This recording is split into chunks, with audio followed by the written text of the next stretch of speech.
All right, so this is Dr. Thompson, and this is United States History Honors, and recording, and we going to pick up from where we left off in class or whatever, about 10 slides above from where we started yesterday.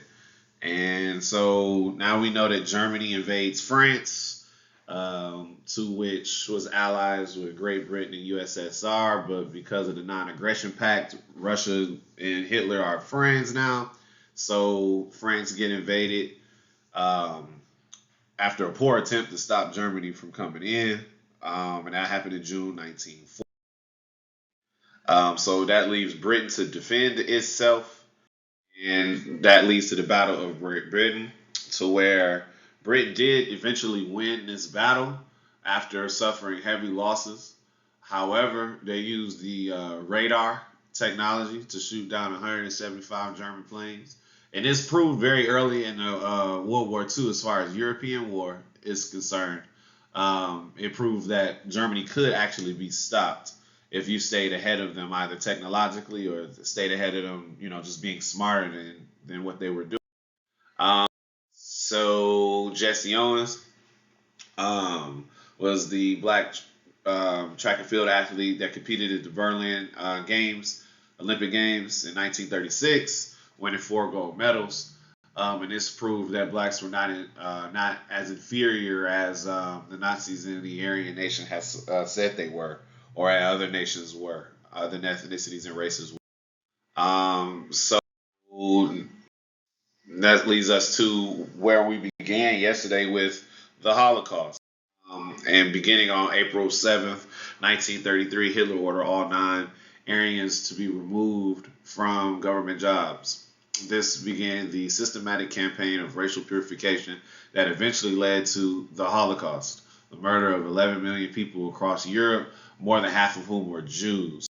So why were Jews targeted? Remember that they were the central target of the Holocaust, and as I stated yesterday in lecture, that we're solely talking about Nazi Germany, or at least Nazi controlled Europe during this time period, 1930 to 1943, 42 or so.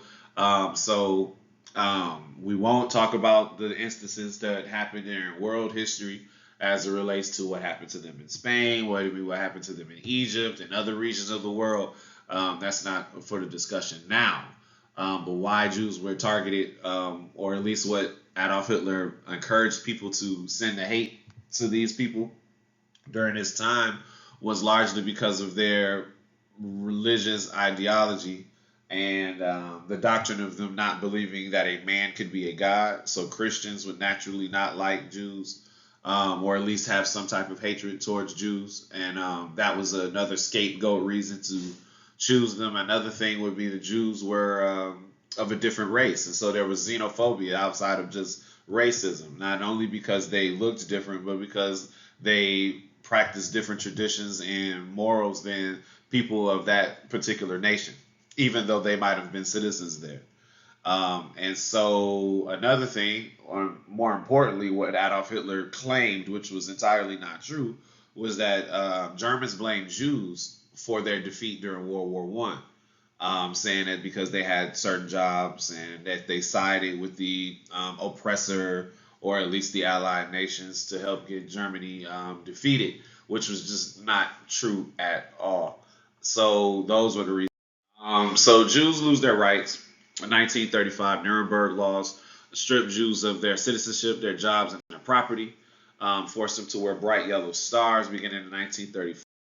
You had the Night of Kristallnacht, or the Night of Broken Glass, where the Nazi stormtroopers or Nazi police attacked Jewish homes, businesses, synagogues across Germany.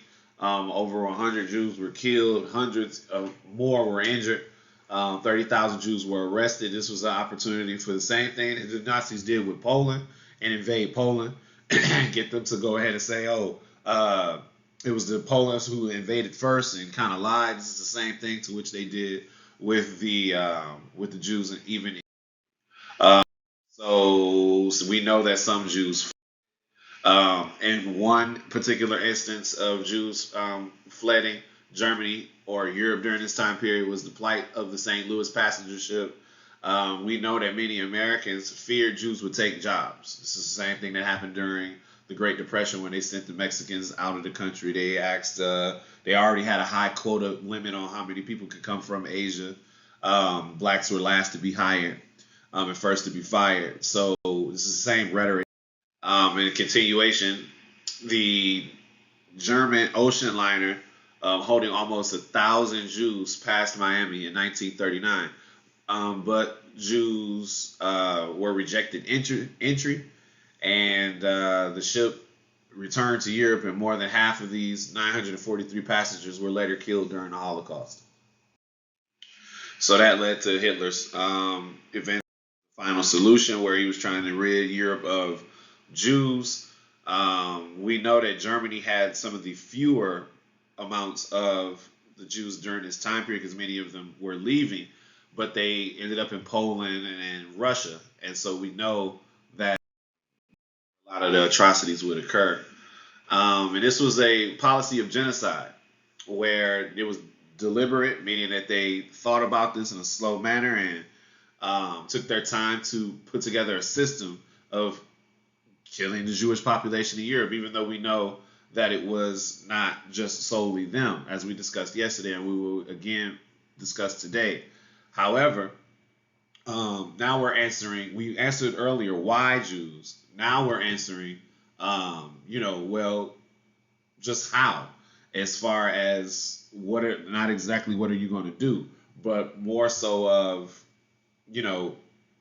what was the purpose of killing them, and or at least taking them out or pushing them away from the country. In this case, it relied on the belief that the Aryan nation, or the blonde, blue-eyed people to which Hitler described in Mein Kampf, were the superior people, and that they had to preserve that purity of this master race, meaning that they were interracial marriages. And as we discussed yesterday, this is rhetoric that has been spewed before and continue to be spewed by some people who practice hate. So now Hitler, we know that Hitler's hate went beyond Jews. They talked about the gypsies, or remember we talked about those nomadic people in Eastern and Eastern Europe and some parts of the Middle East and even some parts of North Africa. The term gypt, it refers to these gypsy folk, the Slavs or the Slavic people or the Central European nations, the Southern European nations. Again, and to kind of go back to both of these groups, they did not practice the traditional Christianity, Catholicism, or Islam or Judaism, so they were forced usually to be nomadic and move around. They practiced their traditional religions in those areas, and they faced hatred because of it. Jehovah's Witnesses, even blacks, Asians, Chinese, homosexuals, handicapped, mentally ill, and even the mentally deficient were all targets of Hitler's hatred during. So Jewish ghettos in Poland, Jews were also ordered into dismal, overcrowded communities, often called ghettos, in various parts of Polish cities. Again, the term ghetto is a Jewish term, and it goes further back than just World War II. It is not something that is used just only to describe the black communities to which African Americans are subject to living in sometimes, and not all the time, in the United States even currently today. So watch how you use it. However, many of these Jews then were transferred from these ghetto communities to concentration camps or labor camps deep within Poland. And so that led to some of the final stages as Hitler's program of genocide was ending or coming close to the end. They were forced to, use some very harsh conditions to take out these, the Jewish people. And again, we noted this more than the 6 Nazi death camps. We noted there were some that was located outside of Poland. However, for the sake of time and for the sake of what we're talking about for World War II, and for our lesson, these are the ones that I'm gonna mention in this class. And so it began as early as 1942. The Germans used poison gas to more quickly exterminate Jewish populations. Each camp had huge gas chambers that could kill as many as 12,000 per day. So again, some of the images we kind of began looking over today's Balkan Wall. Some areas in Ukraine, what they did to the women with Children, over 2 million children were killed during the Holocaust. Even children were subject to medical experiments. And another image of Balkan concentration camp, Dachau, on a chamber a train. Um, Ukraine, Soviet soldiers stand dumbfounded at a large pile of human ashes found at the Majdanek concentration camp in 1944. Again, because they were so quickly incinerated, you had some sick-minded people that their sole purpose or their job was to literally sweep the ashes of the human remains out of the gas chamber and make piles like this on the outsides of them, and then sadly they would ask them to move in the next group. Here goes some the Kyle survivors on Liberty Day. And a poem by Pastor Martin Niemöller. They came for the communists, and I didn't speak out because I wasn't communist. Then they came for the Jews, and I didn't speak out because I wasn't a Jew. Then they came for the trade unionists, and I didn't speak out because I wasn't a trade unionist. Then they came for the Catholics, and I didn't speak out because I wasn't a Catholic. Then they came for me, and there was no one left to speak out for me. And so please understand that despite the fact that we're talking about the past, we understand that history tends to repeat itself if we do not learn from it. And take a stand against this type of aggression. Take a stand against this type of hatred. Take a stand because you never know when it's going to be targeted to you and your people. Never shall I forget those moments which murdered my God and my soul and turned my dreams into dust. Never. And this is a part of the JDL to which we talked about in unit, I want to say 8 or 9 or so. The Jewish Defense League, I think it was the Progressive era. So that was like unit 6 or 7 or so. And, now that we know that they're in existence, they talk about never forgetting the atrocities to which happened to them. And so no other ethnic group should be questioned about not forgetting theirs either. So here's some more very struggling images. All right, so I found this slide to be interesting because here you have a guy that decided that he was not going to do the Hail Hitler salute. I don't know who decided to take a picture of this, but I always thought it was funny. And so, I always thought that was pretty cool.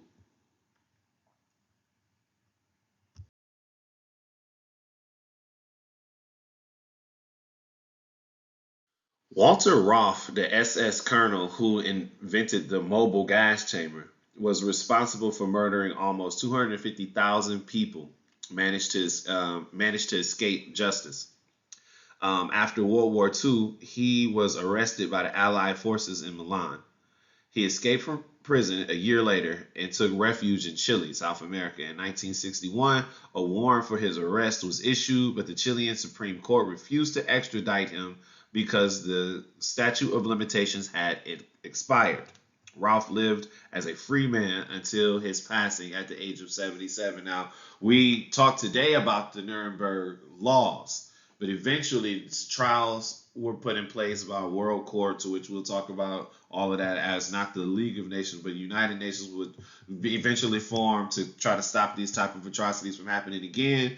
And the Nazis will be put on trial at the Nuremberg trials. The remaining leaders, many of them decided to do some other things, and we'll talk about that later. But I thought this was important to understand about who was the guy who actually did these things.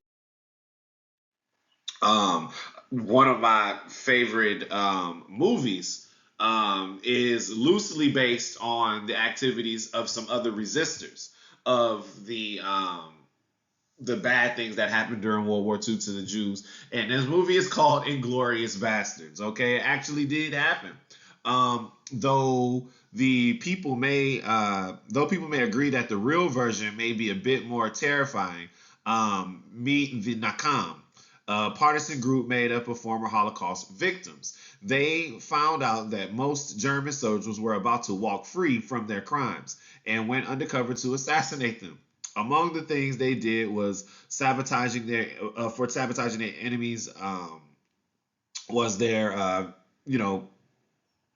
putting bombs in their vehicles and causing fatal accidents. And at one point, some of them even, took jobs in a bakery to poison at least 3,000 loaves of bread, which poisoned over 1,900 German POWs or prisoners of war. And so the exact number of deaths is unknown, but the original goal was to kill over 6 million German soldiers. So the movie doesn't go as far as that, but there were.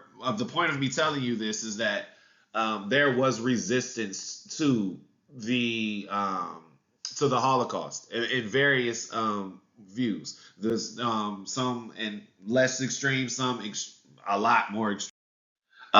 Leon Bass, interesting person to learn about during this time period, because you would get the title and you would get what's green.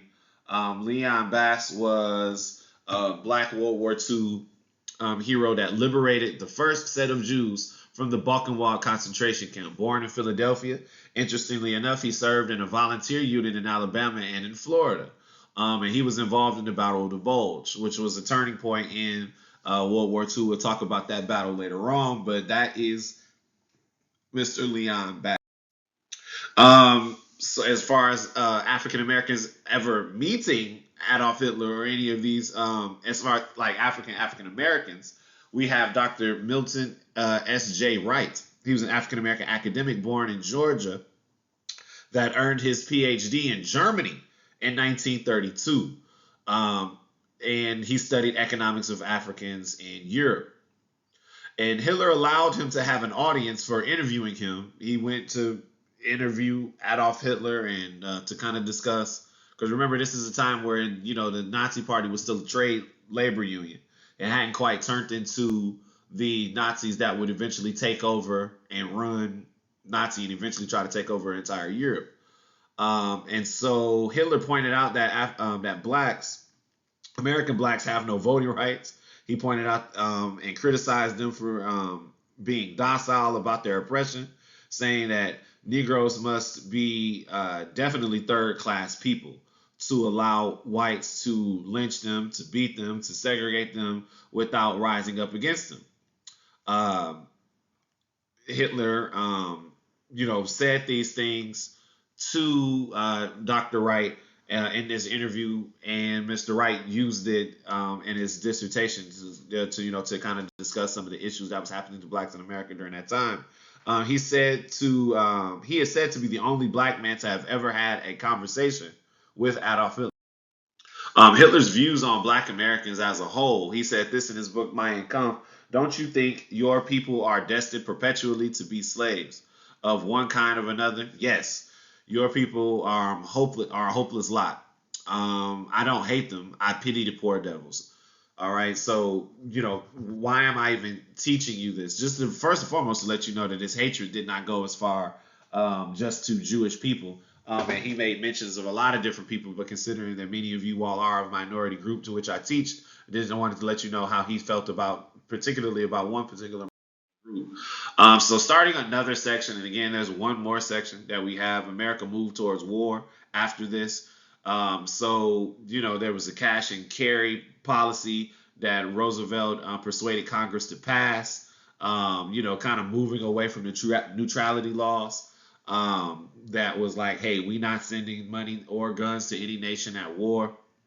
But now he wants the United States to, allow nations to buy guns and, stuff like that, but they had to train themselves. So the Axis threat rises. Britain gets United States support, get the title, get the green bullet. So the Axis powers were making great progress across Europe. France fell to Germany in 1940, and then the Axis powers, underline highlight, put a star next to it, were formidable: Germany, Italy, and Japan. That's who the Axis power were. And they hadn't quite become Russia in that yet, because Russia stood alone. They just had a non-aggression pact with Hitler and Nazi Germany.